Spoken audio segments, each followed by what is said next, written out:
Puji syukur kita panjatkan kepada Allah Subhanahu wa taala. Pada hari ini, malam ini kita dipertemukan oleh Allah Subhanahu wa taala, di mana saudara kita Bapak Dudi Rahman dipanggil oleh Allah Subhanahu wa taala, sehingga kita sebagai tetangga, sebagai saudara, terketuk hati kita untuk hadir, tentunya untuk mendoakan almarhum Bapak Dudi Rahman. Mari tentunya sama-sama, termasuk saya hadir ke sini tidak lain karena ada informasi ada yang meninggal di RW 14 Pak Dudi Rahman. Makanya saya hadir kemari. Tentunya kita semua sama, tujuan yang sama, kita doakan mudah-mudahan Pak Dudi Rahman bin Bapak Jajang Rukmana diterima amal ibadahnya oleh Allah Subhanahu wa taala, dimaafkan segala kesalahannya, dijadikan kuburnya raudhah min riyadil jannah, dijadikan taman daripada tamannya surga Allah. Juga tentunya kita doakan bersama keluarga besarnya, istrinya, anaknya, dan seluruh keluarganya. Tentunya kita doakan mudah-mudahan senantiasa diberikan kesabaran, ketabahan oleh Allah Subhanahu wa taala. Bapak-bapak, saudara hadirin sekalian, makanya kita hadir ke sini, tentunya kita ikut mendoa. Yang kedua, tentunya ini menjadi peringatan buat kita semua yang hidup, bahwa kita pada waktunya ini akan sampai. Pada waktunya kita akan menyusul beliau. Karenanya, apa persiapan kita dalam rangka menghadapi kematian itu? Karena kematian itu sungguh perjalanan yang jauh dan panjang sekali, Pak. Ya, kalau kita mudik, kemarin ada yang mudik ya? Ketika kita melakukan perjalanan pulang kampung mudik, kira-kira perjalanan jauh itu, kalau seandainya tidak punya persiapan yang banyak, persiapan yang matang, bekal yang cukup, kira-kira cukup apa tidak? Sampai apa tidak? Kalaupun misalnya hanya biaya ongkos cuma sampai di perjalanan saja, tidak bisa balik lagi, Pak. Ataupun pas sampai di zona ternyata tidak mencukupi untuk bekal kita berhari-hari di sana. Karenanya itu bicara mudik saja udah kelihatan seperti itu, bahwa kita harus punya persiapan, apalagi mati, Pak. Karena saudara-saudara kita yang sudah mendahului pulang ke rahmatullah saja, udah ratusan tahun yang lalu, sampai sekarang dia ngarep-ngarep kiamat belum, Pak. Bener gak Ustaz Dadan? Belum sampai juga. Ya, yang belum lama, setahun, 2 tahun yang lalu saudara kita meninggal. Ternyata sampai sekarang belum ada kiamat ini. Ya, berarti begitu lama. Makanya bekalnya mesti cukup supaya di dalam kubur kita ini aman. Di dalam kubur juga selamat. Begitu. Makanya dalam kitab Nasuhibul Ibad yang dikarang oleh Syekh Nawawi Al-Bantani diceritakan, di sana diceritakan tentang kisahnya Luqmanul Hakim, yang beliau mewasiatkan kepada anaknya. Apa yang dikatakan Luqmanul Hakim kepada anaknya? Kata Luqman kepada anaknya, hai anakku, ya bunayya, innan nasa, salah satu aslas, bahwa manusia itu terbagi kepada 3 bagian. Yang pertama sulusun lillah, kata Luqman. Yang kedua sulusun liduni, dan yang ketiga sulusun linnas. Yang pertama sulusun lillah, bahwa sepertiga pertama itu milik Allah, kata Luqman kepada anaknya. Apa itu? Roh itu milik Allah. Kapanpun, kapan saja dia mau, dia akan cabut, dia akan ambil. Karena itu hak Allah. Apa daya kita buat menolak? Walaupun kita keadaan sehat, tahu-tahu, apalagi udah kadang sakit. Tuh. Bukan cuma orang yang udah tua, Pak. Anak kecil sekalipun kalau Allah mau, dia ambil. Karena memang ruh itu milik Allah. Tuh, makanya badan yang gagah ini, Pak RW gagah, Pak RT gagah, ya. Tapi ketika ruhnya ditarik oleh Allah, diambil sama yang punya, apa daya kita? Tidak ada artinya badan yang kokoh tadi, yang besar tadi. Padahal pangkatnya, jabatannya, lurah, bedahan, Pak. Ya, kalau Allah sudah ambil, maka kita namanya sudah mayit. Tidak ada artinya. Pangkat RT, RW, semua. Dihormati dia waktu gagahnya. Dihormati waktu hidupnya. Tapi apa? Akhirnya menjadi bangkai. Karena sudah diambil ruh kita oleh Allah Subhanahu wa taala. Tuh. Nah, kalau sudah begitu, orang yang sudah meninggal, mau bagaimana lagi? Nggak bisa buat apa-apa. Maka yang kedua, sepertiga yang kedua, apa? Sulusul liduni. Bahwa badan kita yang kekar ini, yang gemuk ini, sepertiganya itu adalah milik belatung. Miliknya cacing.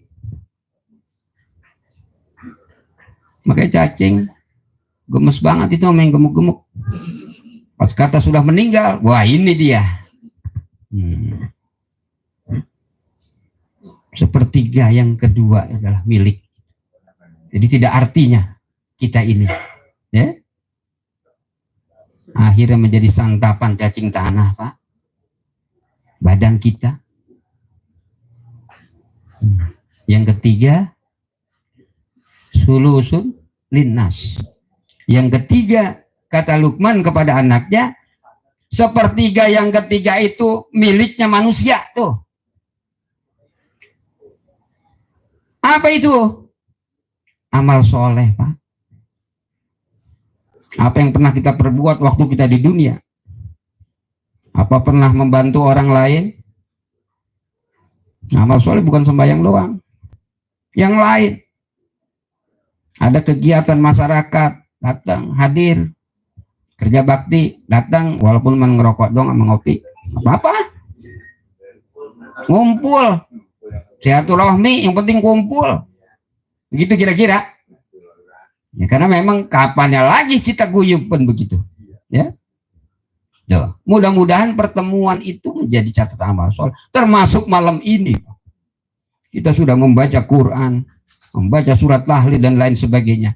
Ini akan menjadi catatan amal soleh. Yang tentunya itu yang akan kita bawa ke dalam kubur kita. Makanya persiapkan itu. Karena itu bagian dari sepertiganya adalah miliknya manusia. Kalau seandainya kita tidak punya amal soleh, sholatnya juga kurang, yang lain kurang, puasa juga kurang, nah, tambah dengan amalan-amalan lain supaya cukup, gitu Pak.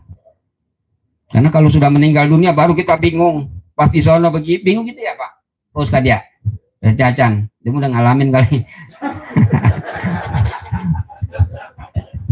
Nanti manusia akan bingung kalau udah masuk. Kenapa? Amalnya sedikit, Pak. Dalam surat keterangan lain di sana bahwa orang kalau sudah meninggal dunia yang di Arab-Arab yang ditunggu-tunggu di dalam kubur itu ada 3, Pak. Yang pertama yang ditunggu itu kapan datangnya kiamat. Tuh. Kapan datangnya kiamat? Ini ada orang meninggal udah lama banget Pak, ratusan tahun kok di kakek saya itu udah ratusan tahun. Ya. Sampai sekarang belum kiamat. Yang di Arab-Arab kiamat, Pak. Kalau yang amalnya banyak, rasanya dikubur itu sementara. Sebentar. Gitu. Tahu-tahu kiamat saja. Kenapa? Amalnya banyak. Di dalam kubur itu raudhah min riyadil jannah. Ya. Udah jadi taman surga. Makanya dia juga pada dasarnya ngarep-ngarep kiamat, Pak. Kenapa? Selesai dari kubur, ya, dari taman surga tadi, dia bisa masuk ke dalam surganya Allah. Jadi dia gue ngarep-ngarep, walaupun amalnya banyak, gitu. Ngarep-ngarep supaya pengen cepet-cepet masuk ke dalam surganya Allah. Nah, termasuk orang yang tidak beramal soleh, yang durjana, yang durhaka, amalnya sedikit, dia juga ngarep-ngarep kapan datangnya kiamat, Pak. Ya, Bu? Ibu-ibu diem baik nih. Jauh. Tuh, Bu. Ngarep-ngarep kiamat juga orang yang amalnya sedikit. Kenapa? Pengen selesai siksa kubur. Kali. Kalau udah kiamat mah. Begitu. Selesai menurut dia. Padahal sana lebih banyak, Pak.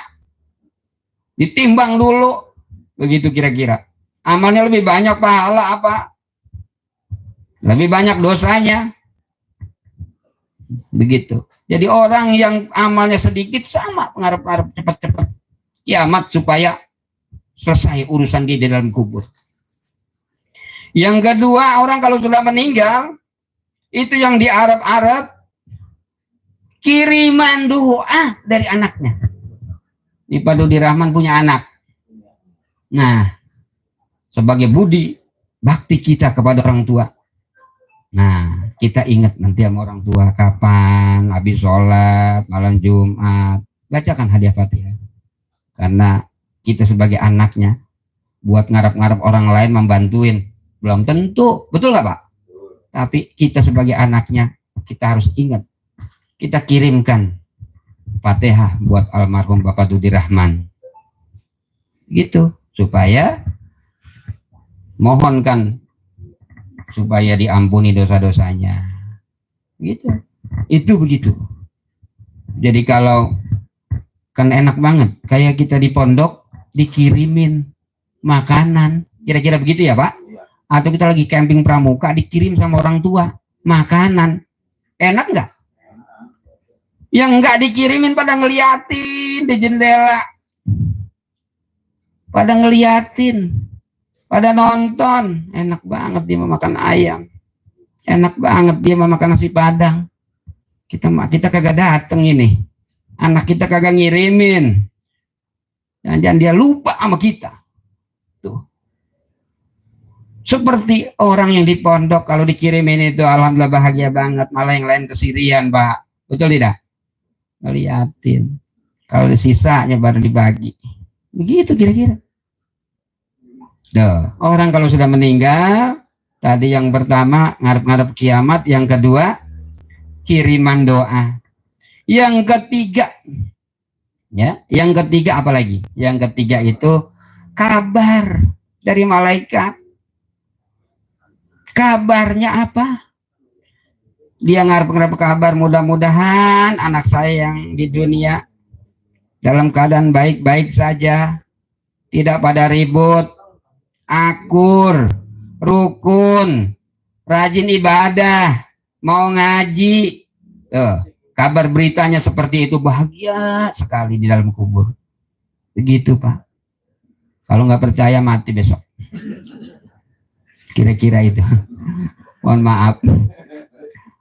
Jadi itu karenanya kita ini kalau yang kebetulan memang orang tua sudah tidak ada, kita ingat sama-sama. Habis sholat, kita mohon ampun kepada Allah. Kita doain. Begitu. Nah, kalau yang masih hidup, kita sayangin. Mumpung masih hidup, masih ada, masih sehat. Kalau membeli makanan, makan enak, bagi orang tua. Mumpung masih sehat. Ntar kalau udah nggak ada baru ngenes. Nyesel. Duit banyak, kemakan sama anak istri kita, ya. Padahal kita dibesarkan oleh beliau sampai bisa seperti ini, bisa kaya dan lain sebagainya, ya. Kita ingat ya Allah, saya nggak bisa nyenangin orang tua saya. Saya mau makan enak, orang tua saya nggak bisa berikan itu. Nyesel saya, tahu-tahu gitu waktu dia masih sehat, ya. Itu jangan sampai kita menyesal. Kalau memang masih ada orang tua kita sayangi, ya, kita rawat. Kalaupun sakit kita asuh, ya, kita asuh supaya orang tua kita senang. Ya, karena kita bisa masuk surga, bagaimana ridhonya daripada orang tua. Orang tua nggak ridho, sebagus apapun kita, soleh apapun kita, tidak bisa. Maka pernah Nabi ditanya, ya Rasulullah, ada orang baik amalnya, bagus ibadahnya, tapi dia nyakitin, bikin orang tuanya menangis. Bagaimana ya Rasulullah? Apa jawab Rasul? Jangankan surga, bau surganya aja nggak dapat. Tuh, makanya mumpung kita orang tua kita masih hidup, kita sayangi. Ya, kalaupun sakit kita jaga, kita pelihara. Insya Allah orang tua akan berpikir kepada kita, di antara anak-anak kita ini doang yang asuh saya. Ya, jangan-jangan amal kita kurang dari sini. Justru wasilah ridhonya orang tua kepada kita, maka bisa itu yang akan menuntun kita masuk ke dalam surganya Allah Subhanahu wa Ta'ala. Barangkali ini saja dari saya. Ini karena tadi Pak Ustadz Cacan nyuruh galak seperti ini. Sebetulnya lurah mah kagak pantas, tapi baik karena ini kewajiban saya sebagai pimpinan. Jangan sampai nanti di sono saya ditanya, emang udah dibilangin apa belum tuh warganya, kan begitu kira-kira ya. Iya, jadi yang pasti saya sudah mengajak begitu ya. Saya udah nasehatin warga saya supaya pada rukun, pada akur, pada benar, kan kira-kira begitu. Jangan lu masuk surga ditarik lagi Ustaz Cacan. Ya enak amat tuh lurah, begitu kira-kira. Iya, begitu kira-kira. Jadi barangkali hanya kewajiban saja dari saya, dan tentunya sebelum saya tutup, saya ucapkan minal aidin wal faizin, mohon maaf lahir batin. Barangkali selama saya bergaul ke sini, karena kita sering kemarin ini, gitu ya, barangkali banyak kesalahan, kearpaan, kehilapan, mohon maaf lahir batin. Billahi taufiq wal hidayah, wassalamu warahmatullahi wabarakatuh.